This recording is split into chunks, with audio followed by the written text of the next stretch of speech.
Hello, everyone, and welcome back to the Off-Farm Income Podcast. Thank you very much for joining us here on our YouTube channel for episode number 774. Well, today is one of our Tuesday episodes, and today I would like to talk about coming up with business ideas. Now, all of you know that this is how this show got started. We got started by talking about different entrepreneurial ventures that you could use to be able to create your off-farm income to support your farming, your ranching lifestyle, whatever that may be, or maybe even just living rural. And it's just a challenge we're seeing throughout rural America with automation, with technology, with better transportation infrastructure, all these different things.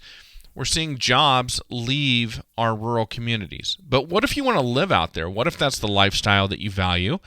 What if you want to farm and the only place you can find a farm that you can afford to purchase or lease that you can actually make a living on is out away from job centers? So your farm isn't going to be able to support you 100%. You need that off-farm income, but there's no jobs out there. How do you solve that catch-22? Well, the thing that I've always advocated for is using entrepreneurship to do that. If the jobs aren't there and the farm won't provide you with 100% of the income you need to make the farm payment, pay for the equipment, run the household, all of that type of stuff, then what do? I've always said, what about starting a business? Starting a business that can support or provide services to the other people that are out there in your area or to the farmers who are out there in your area. And of course, today more than ever, maybe doing something remotely as well if you have that skill set or that idea. Certainly what I do now, podcasting, is not a skill set or even an idea I had when I first started out, but I definitely have been able to develop it into a business which would allow me to conduct my business and make my living anywhere in the United States as long as I had internet service or a way to get internet service. Even if I had to drive into town a couple times a week to do interviews and to publish my stuff on the internet, I could still do that. So the internet's a good option too. And, I sit here and I think, you've got to have a certain skill set like programming or whatever, but that's really not true. My whole business is based off the internet and working at home now, and it's a skill set I developed along the way. I definitely did not have this going into it, nor did I even have the idea. So it's one of those things, what can you do? Well, on today's episode, I would like to take some time and show you some ways where you can do research, because I know that one of the problems, and I know this just from my past experience, I know that one of the issues you can run into when you decide to do something entrepreneurial is, okay, great, I've decided to go to work for myself. It's very exciting. I'm going to be my own boss.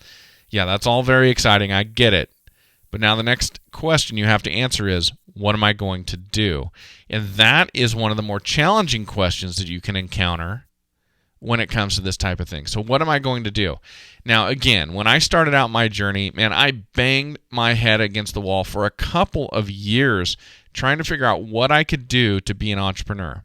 And that's because I started out with the belief that I had to discover my passion, my quote-unquote passion, before I could pick a business. Because if I didn't pick a business that I was passionate about, then that business was doomed to failure. Well, I did that for about 2 years with no progress. I started one business that I was no longer passionate about. It was related to law enforcement, which is what I was doing full time. And even though, again, if you've heard me say this before, I haven't said it in a while, I still think that was a great idea. I still think it was a fantastic idea. But I just did not have the passion to do what needed to be done to make it work and to sell it to other people. So that failed. And then after that, I sat there going, okay, I realized it. And I went, okay, this did not work because I can't sell it because I'm not fired up about it. It's kind of the same old thing I'm already doing. And so this is not what I'm interested in. And so when that happened, I thought to myself, well, what am I going to do? Where is my actual passion? Because if I didn't have it here and can't make this business work, then I better figure it out.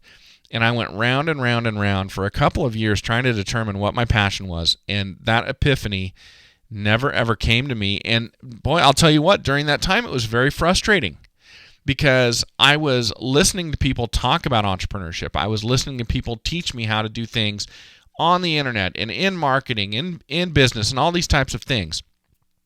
And these people talked about the life they had as entrepreneurs, and I sat there and I went, man, I want that life. That is the life I want. But I almost would not allow myself to think about it because it was so frustrating because I didn't know how to make it happen. And I'm sitting here not knowing how to make it happen, and I finally kind of was sitting there going, well, maybe that life, maybe people like me just don't get to live that life. And so I realized where so many of you can be at when it comes to this. Whether it is you're dreaming about starting your own business, whether it's just dreaming about living a farming lifestyle, whether it's just dreaming about living rural, you feel trapped, you feel stuck, and you cannot think your way out of this box. You can't think your way out of how do I move from where I'm at now to where I want to be. And it seems like an unsolvable riddle. I totally get that. I can remember back to those days, and I totally understand that. So with that in mind, I want to talk to you about a resource today that maybe could help you crack this. Now, going back to my story, obviously I made it out of that box, but I did not do it by finding my passion. I did it by discovering a business that was viable, that I thought would be viable, and it would fulfill 90% of my needs. The only thing it wasn't fulfilling, at least what I thought it wasn't fulfilling, was it wasn't my passion. But other than that, it got me out of the city, it got me working in agriculture, and it got me that entrepreneurial lifestyle that I was looking for. Now, did I really know what the entrepreneurial lifestyle was? Oh, probably not. I don't think any of us really do until we get into it, but one thing that did hold true was my kind of dominion over my own time. I liked working when there was work to be done, and when there was no work to be done, I liked that time to be owned by me, not by the clock and by my employer. And so it definitely solved that for me. But ultimately, I always call this Plan B. Plan A was to figure out my passion and start a business in my passion. That never, ever happened. And I finally gave up on Plan A, and I went to Plan B, which was, what is a business that will work? And I'm going to go start this business. Because between Plan A and Plan C, which is working a job that I don't like, was Plan B. Plan B was better than Plan C. And I was already in Plan C. If I couldn't get to Plan A, I could at least get to Plan B. And so that's how I started Idaho Gopher Control way back in 2012 now. My goodness, 8 years ago. Wow. I started Idaho Gopher Control, which I found a viable business, and I went out and I started it and I got it going. I did all my research. As a matter of fact, I'm still in contact with the gentleman who had the business about 55 miles away from where I live, who I took out to lunch, and he talked to me all about it, helped me get going. He's always been there for advice, and we're still friends to this day, which has been really cool as well. So I did all my research, but I started that business, and then it opened up my eyes to all these other worlds of possibilities and these understandings about business and to where my passion really lies. And so it was one of those things where I just had to take the plunge. I had to kind of take that leap and go do it and go with Plan B. And then that helped me discover where Plan A really was. So with that said, I came up with that idea through this twisted way of finding that idea. I was actually a police detective, and I was doing surveillance on a stalking subject. Some of you may have heard this story, others of you have not. So I was a police detective. I'm doing surveillance on a guy who's supposedly stalking his ex-girlfriend, and I'm going to try and catch him stalking her. So I'm sitting there, and while I'm sitting there down the road from his house, this truck pulls up at the house across the street from where I'm sitting and stops. And the truck is pulling this small little trailer. And the guy gets out of the truck and he unhooks the trailer. He chocks the wheels. He does all of that. Puts down the braces or the jack stands or whatever you use to brace that. And then he starts assembling what's inside this trailer. Like this long boom goes up with this wire around it. There's a computer on the inside you can open up. It slides out. There's a computer panel. And to this day, I have no idea what this piece of equipment did, but he got it all set up. Then he went up, knocked on the front door of the house. The guy that lived in the house came out. I watched this. He showed him how everything worked on the trailer, demonstrated all of it, demonstrated how to take it down and put it all away and kind of tuck it away. And they shook hands. The guy left without the trailer, and then the guy who lived there took possession of this piece of equipment. And when I saw that, it dawned on me that this guy had purchased this piece of equipment, and it was going to allow him to do some work for somebody. I had no idea what. Yeah, to this day, I still don't know. I actually went back at one point and tried to find out, but I couldn't. I think they had moved or something, or I could never get an answer at the door. I don't know. But anyway, to this day, I don't know what that piece of equipment did. But it planted the seed in my mind that that's what I need to do. I need to find a piece of equipment that not everybody has, but everybody needs, and I can buy that equipment. I can go out. I can provide service to people. And that's how I found the PERC, the pressurized exhaust rodent control machine, that's manufactured by H&M Gopher Control in Tule Lake, California. That's how I found that, because I saw an article in an agricultural newspaper a while back with an ad from H&M Gopher Control in Capital Press, and I started researching it. That's when I met Rod in Ontario, Oregon, took him out to lunch, asked him about the business, started researching it, found out there was nobody in my area, in my vicinity, who had this machine or was using it. And then I found out that there was nobody in my area that was running a professional gopher extermination company. Now, there were some professional extermination companies, but they were not specializing in this one animal, which was such a pest for farmers. And even if they were, farmers were not going to hire Orkin to come out and kill gophers in their alfalfa field, because it just wouldn't make sense. It wouldn't pencil out. So as I started researching this, I thought, okay, I've really got a business here. I've got an idea. I did some market research with people. Famously, in a class I was taking called Living on the Land, Autumn and I were taking it. And on the first night, everybody in this class, like 35 people, said the number one issue for them on their place was gophers. And I was like, oh my goodness, I can't believe this. And so I ultimately bought that piece of equipment, and I started that business in 2012. And I sold that business 3 years ago this March. So about I guess 35 months ago, I sold that business to one of my employees as I grew that business, and I moved on to being a full-time podcaster, full-time agricultural broadcaster, and all of that. And it's amazing how things helped me to develop and find that passion ultimately. Now, with that said, the point of telling you that story about the stakeout is that's how I discovered this potential business idea. That's what planted the seed. That's what made me, when I saw the ad for the Gopher Control device, that's what made me really, really click and go, that's it. That's the piece of equipment I need to get to start this business. And that's what kind of gave me the idea for what business that I wanted to start. So today, the resource I want to talk to you about is something that can help give you the idea for the business that you might want to start. You may not be in a situation where you're doing a stakeout, watching something, and somebody pulls up next to you with a piece of equipment that plants this seed. So let's talk about where you can start looking that will kind of help to clear up the cobwebs, shake everything loose, and get your mind working in terms of thinking about what kind of business you could start that might give you the ability to live rural, to serve other farmers, or to support your farm with some sort of off-farm income. We're going to do that right after we talk about our great sponsors, everybody. Of course, I want to talk about Lacrosse Footwear. You can find them at lacrossefootwear.com. So thrilled to have them as a sponsor. What a great relationship this is and has been. I just interviewed a young man from Connecticut the other day for an FFA episode. And when I asked him if he wore Lacrosse, he said he did.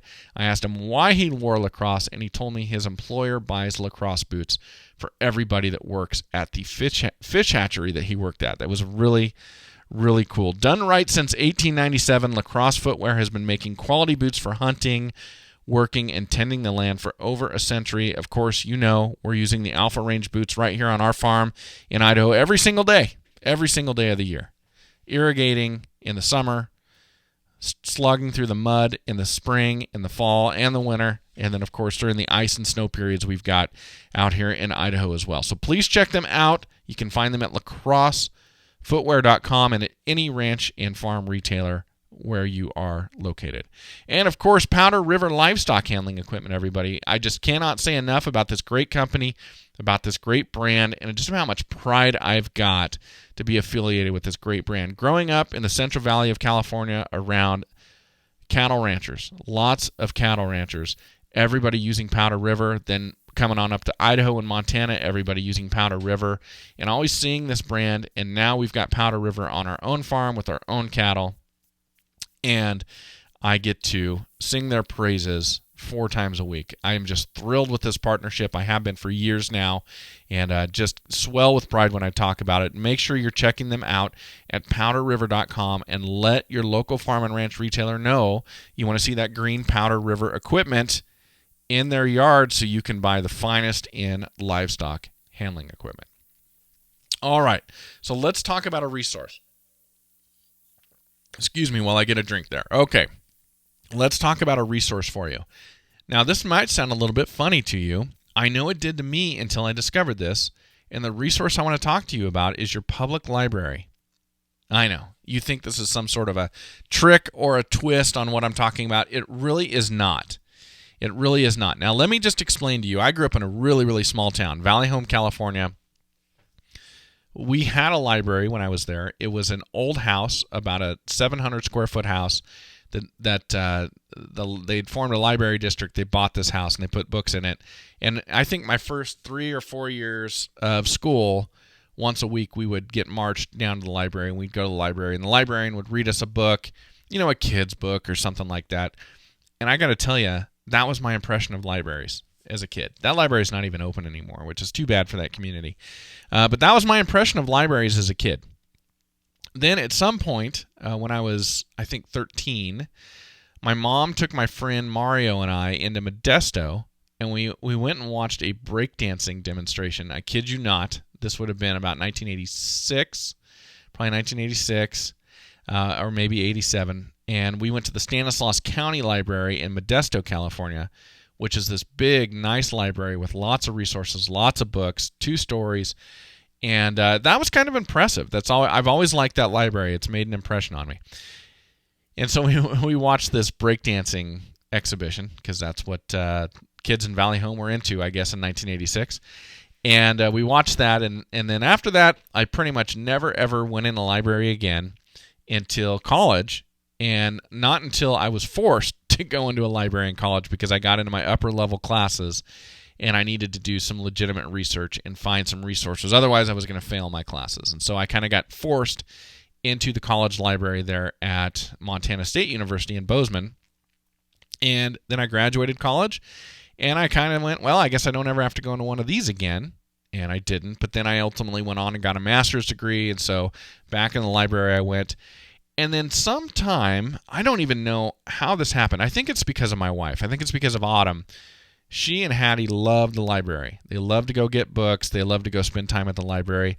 And at some point in a conversation with her, she told me about the resources that were on our local library district's website. And for us, this would be the Boise Public Library.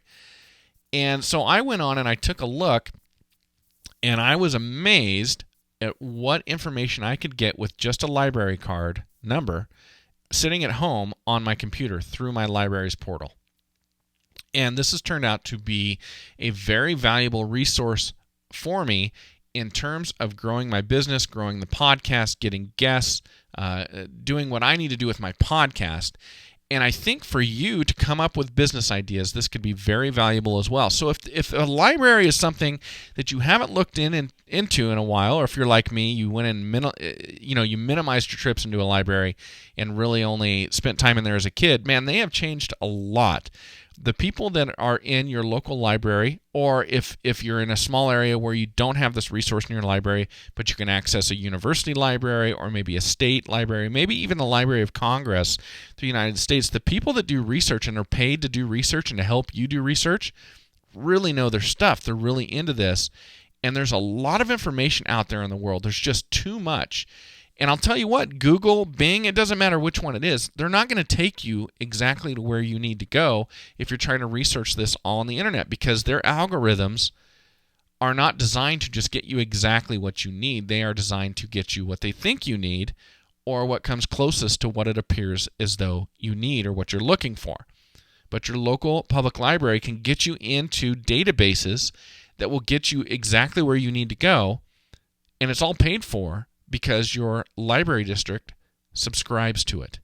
And this has been a key thing for me to discover, and something that I use frequently, and I want to make sure and share this with you for different business ideas. Now, we're just going to do this very simply. Now, The Boise Public Library, if you go to their website, on the left-hand column, you'll go down and you'll see a hyperlink that says Research and Learning.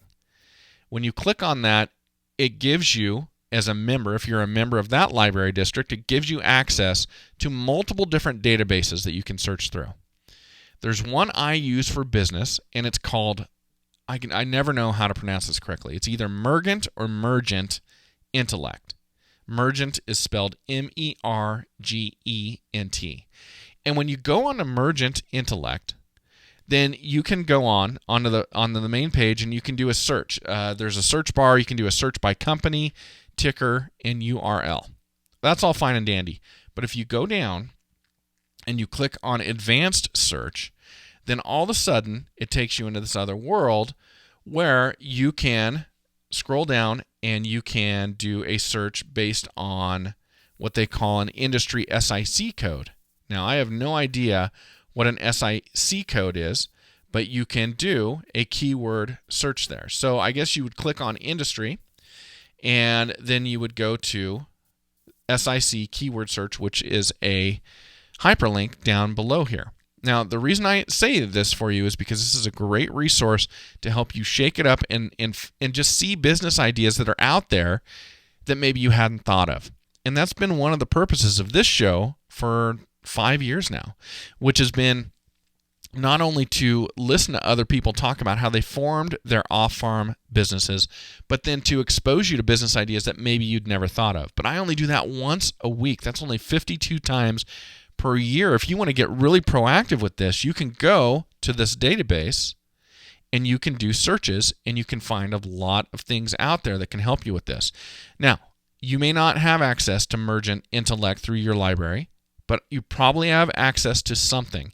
And if your library district is small and they don't have access, I wonder if they don't have an agreement with a larger district to get you access to something like this. So it's something to check into. Okay, now back to talking about Mergent or Mergent Intellect. When you go down to where it says SIC keyword search, you can click on that, and if you click on that, you can type in anything you want and search for it and see if it's there. But if you go to just what they call SIC tree, the first category or the first code they've got there is agriculture, forestry, and fishing. That's pretty, that rings the bell for most of us, right? We want to live rural. Well, once you click on that, then and I'll click on that and talk you through this.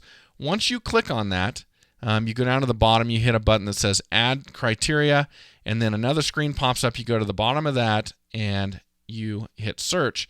All these different agricultural companies come up, and it gives you the option to filter your results. Now, for the types of businesses that we talk about on this show, these are going to be businesses that are going to fall into the less than $1 million per year in revenue generated. Now, if your goals are higher than that, awesome, go for it. But the types of businesses, that we talk about on this show is going to fall in there. So if you click on that less than $1 million generated per year in annual revenue, you're going to get companies that make $50,000 a year in revenue and companies that make $999,000 per year in revenue. You can start searching through those and reading about them and trying to find out what they do. They even have phone numbers attached. So if you want to call somebody up and say, hey, I'm interested in your company. I wonder if you could take a few minutes and talk to me about what you do and how you do it and got it started. I think it might be a great fit for the area I live in or something like that. Here are the resources for you. There's a ton. So I want to share with you a couple that I pulled up as I went through this. The first company I found is called Callahan's Soil and Stone. Now, my goal for you, or my vision for you, I should say, is that you'll be scrolling through this. You'll be scrolling through these business names, and most of these business names in this level, this $1 to $999,000 level, are going to have business names that are going to reflect what it is they do, because that is a key to a good business name when you want to provide a service or a product to somebody, that when they're looking for that service or product, your business pops up. So here we have Callahan's Soil and Stone. They're based in Sewell, New Jersey. Obviously, they work in soil and stone. Now, this means nothing to me.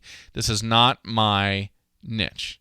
right? But maybe it is yours. And so as you're scrolling through these business names and all of a sudden you come across Callahan Soil and Stone, you go, man, I would love to have a soil and stone business. That is just my deal. I would love that. Well, here we've got their phone number listed right here. We've got their DUNS number if you want to go to the Dun and Bradstreet page. We've got their earnings. We've got their latitude and longitude, for Pete's sake. We've got everything here, right? So here's one that I came across. Now there's no website listed here. You might do a Google search now for the website, see what you can find out, or maybe you've just got to call them direct. And you know what? You might call businesses up and ask for that few minutes of time. You may get some people that won't take the time, and you may get people that will. I still answer questions about the gopher business all the time because I've got videos out there on YouTube showing people why that machine works and why it's a good deal. And so people call me up and they want to ask about it. And I'm busy, and it's tough for me to take the time away from the other things I need to do for a 15-minute telephone conversation for somebody else to start their business. But I don't think I've ever said no at this point. I may have said, call me back, or I may have said, you've got 5 minutes, and that's it. Ask me your most important question. But I don't think I've ever said no. So there's really a possibility out there for you. The next business I came up with, CM's Mowing Service, Omaha, Nebraska. You guys, I talk about this all the time. I write about it. I call the lawn care and landscaping business the new millionaire maker. You know, if you read old business books, it talks about dry cleaning businesses. They always talk about that as the millionaire maker. I'm interviewing high school students who are making 6 digits with their business is making 6 digits in landscaping and lawn care. It's crazy. Okay, so here's one right here. Let's go to the next one. Accommodative Reforestation Management, based in Woodburn, Oregon. I have no idea what this means. There's no website listed, but here we go.